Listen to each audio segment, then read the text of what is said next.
Julian, welcome. It's been reported that Wikileaks, your baby, has, in the last few years, has released more classified documents than the rest of the world's media combined. Can that possibly be true? Yeah, can it possibly be true? It's a worry, isn't it? That the rest of the world's media is doing such a bad job that a little group of activists is able to release more of that type of information than the rest of the world press combined. How does it work? How do people release the documents, and how do you secure their privacy? Well, so these are, as far as we can tell, classical whistleblowers, and we have a number of ways for them to get information to us. So we use this state-of-the-art encryption to bounce stuff around the internet to hide trails, pass it through legal jurisdictions like Sweden and Belgium to enact those legal protections. We get information in the mail, the regular postal mail, encrypted or not, vet it like a regular news organization, format it, which is sometimes something that's quite hard to do when you're talking about giant databases of information, release it to the public, and then defend ourselves against the inevitable legal and political attacks. So you make an effort to ensure the documents are legitimate, but you actually almost never know who the identity of the source is. That's right. Yeah, very rarely do we ever know. And if we find out at some stage, then we destroy that information as soon as possible. God damn it.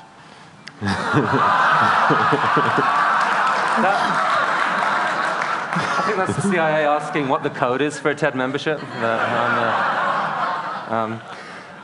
So let's take an example. Actually, this is something you leaked a few years ago. If we can have this document up. So this was a story in Kenya a few years ago. Can you tell us what you leaked and what happened? So this is the Kroll report. This was a secret intelligence report commissioned by the Kenyan government after its election in 2004. Prior to 2004, Kenya was ruled by Daniel Arap Moi for about 18 years. He was a soft dictator of Kenya. And when Kibaki got into power through a coalition of forces who were trying to clean up corruption in Kenya, they commissioned this report, spent about £2 million on this and an associated report. And then the government sat on it and used it for political leverage over Moi, who was the richest man, still is the richest man in Kenya. It's the holy grail of Kenyan journalism. So I went there in 2007, and we managed to get hold of this just prior to the election, the national election, December 28. When we released that report, we did so 3 days after the new president, Kibaki, had decided to pal up with the man that he was going to clean out, Daniel Arap Moi. So this report then became a dead albatross around President Kibaki's neck. And I mean, to cut a long story short, word of the report leaked into Kenya, not from the official media, but indirectly.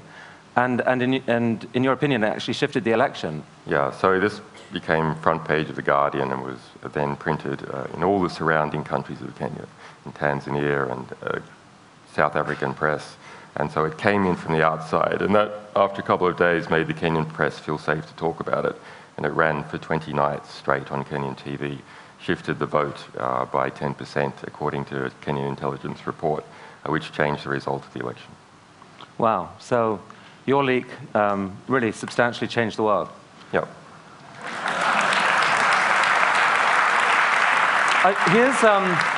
We're going to just show a short clip from this Baghdad airstrike video. The video itself is longer, but here's a short clip. This is intense material, I should warn you. Once you get on, just open off. Yeah, Roger. I see your element. You got about 4 Humvees right along this. You're clear. All right, firing. Line here. What's the state line? Let me know when you have it. Or shoot. Light them all up. 202 traffic, 260. Come on, fire. Hey, Roger.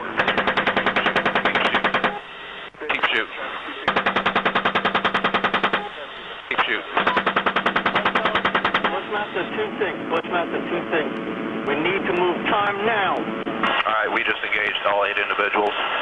Yeah, we got two birds. We're still firing. Roger. Got him. 6 is a 2-6. We'll move, but we got 13. Oh, I'm sorry. Well, Do you want it's to bypass? God damn it, Kyle. All right. I hit it by head. So, what was the impact of that? The impact on the people who worked on it was severe. We ended up sending 2 people to Baghdad to further research that story. So this is just the first of 3 attacks that occur in that scene. I mean, 11 people died in that attack, right, including 2 Reuters employees. Yeah, 2 Reuters employees, 2 young children were wounded. There were between 18 and 26 people killed altogether. And releasing this caused widespread outrage. What was the key element of this that actually caused the outrage, do you think? I don't know. I guess people can see the gross disparity in force. You have guys walking in a relaxed way down the street, and then a Apache helicopter sitting up at 1 kilometre firing 30mm cannon shells on everyone, looking for any excuse to do so, and killing people, rescuing the wounded. And there was 2 journalists involved who clearly weren't insurgents because that's their full-time job.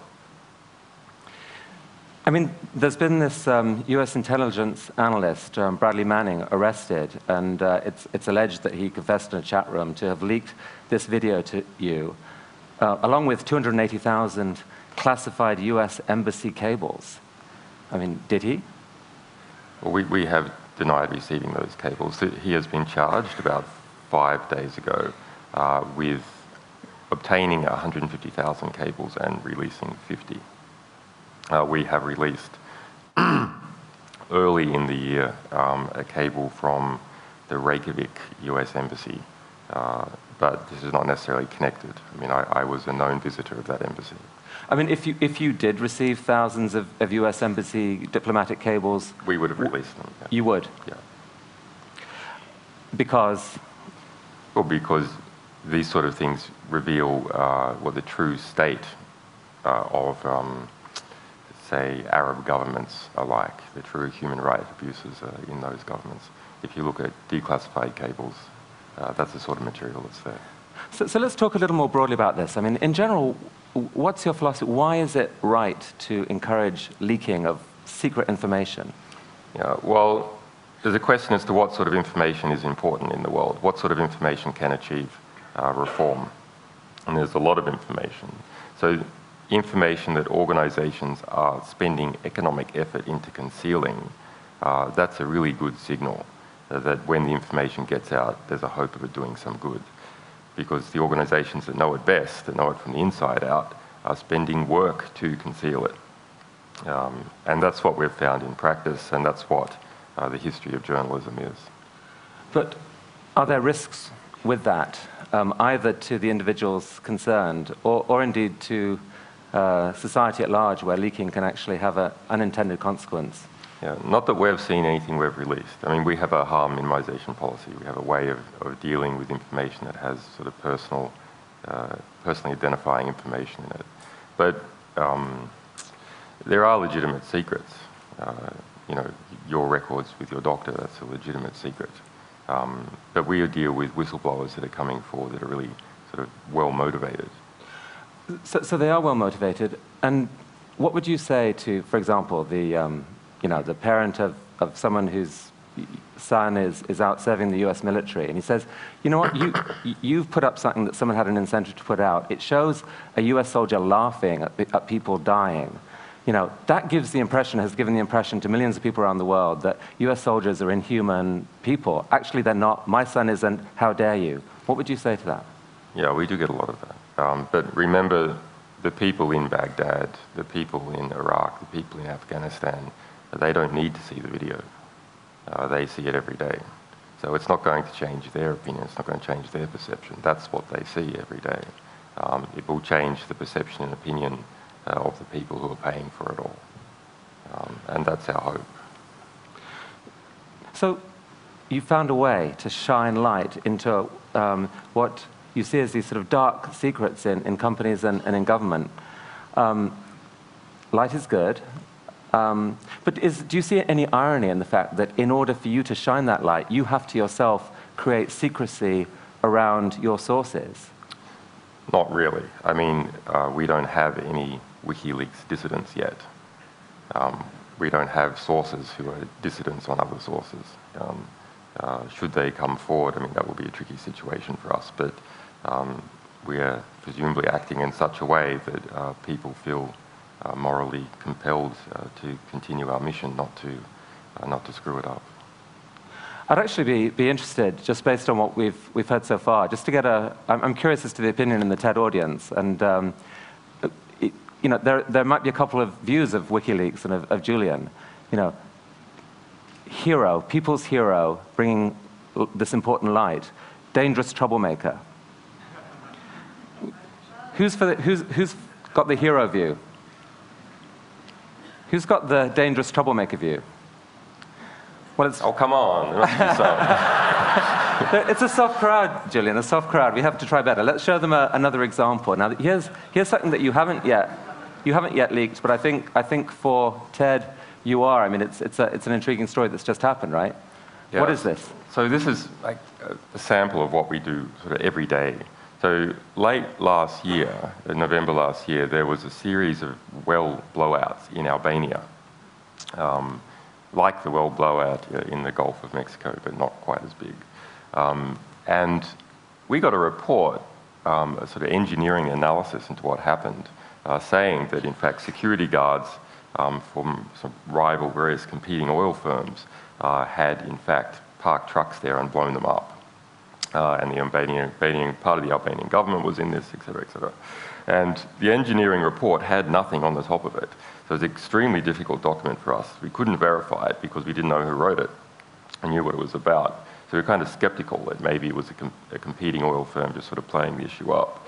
So under that basis, we put it out and said, look, we're skeptical about this thing. We don't know, but what can we do? The material looks good, it feels right, but we just can't verify it. And we then got a letter just this week from the company who wrote it, wanting to track down the source. Saying, hey, we want to track down the source, and we were like, oh, tell us more. What document is it precisely you're talking about? Can you show that you had legal authority over that document? Is it really yours? So they sent us this screenshot with the author in the like Microsoft Word ID. Yeah.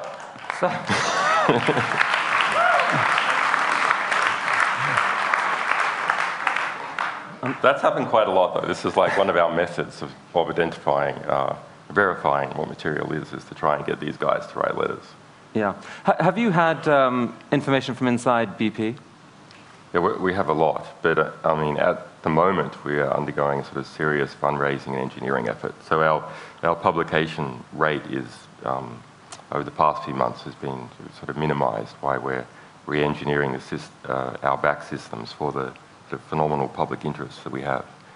That's a problem. I mean, like any sort of growing startup organization, we are sort of overwhelmed by our growth, and that means we're getting enormous quantity of whistleblower disclosures of a very high caliber, but don't have enough people to actually process and vet this information. So that's the key bottleneck, basically journalistic volunteers and or the funding of journalistic salaries. Yeah, yeah. Right. And trusted people. I mean, we're an organization that is hard to grow very quickly because of the sort of material we deal with. So we have to restructure in order to have people who would deal with the highest national security stuff and then lower security cases. So help us understand a bit more about you personally and how you came to do this. And I think I read that as a kid, you went to 37 different schools. Can that be right? You know, my parents were in the movie business and then on the run from a cult. So the combination between the two.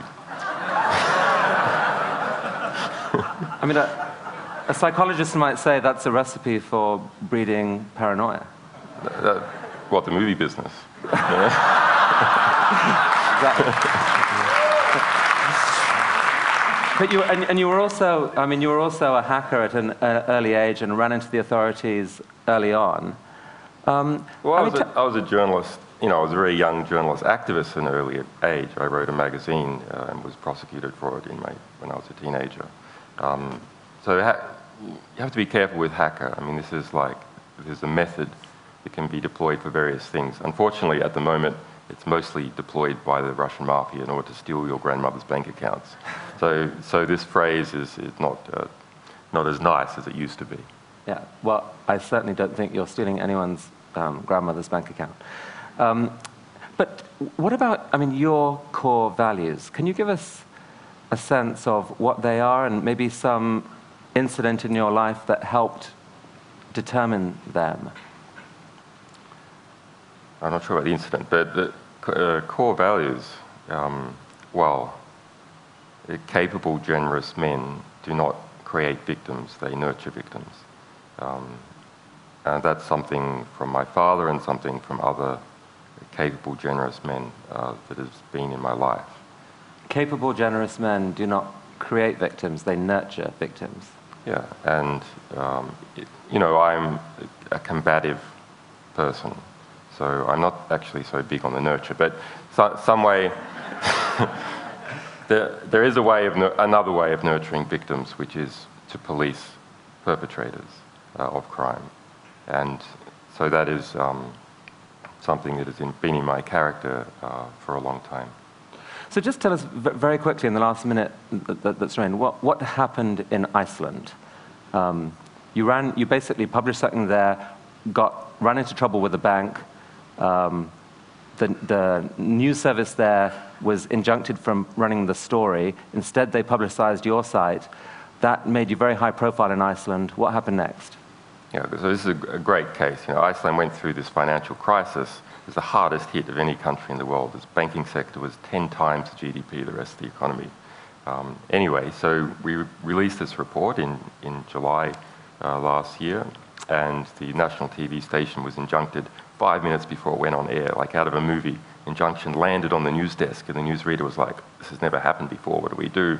Well, we just show the website instead for all that time as a filler. And we became very famous in Iceland, went to Iceland and spoke about this issue. And there was a feeling in the community that should never happen again.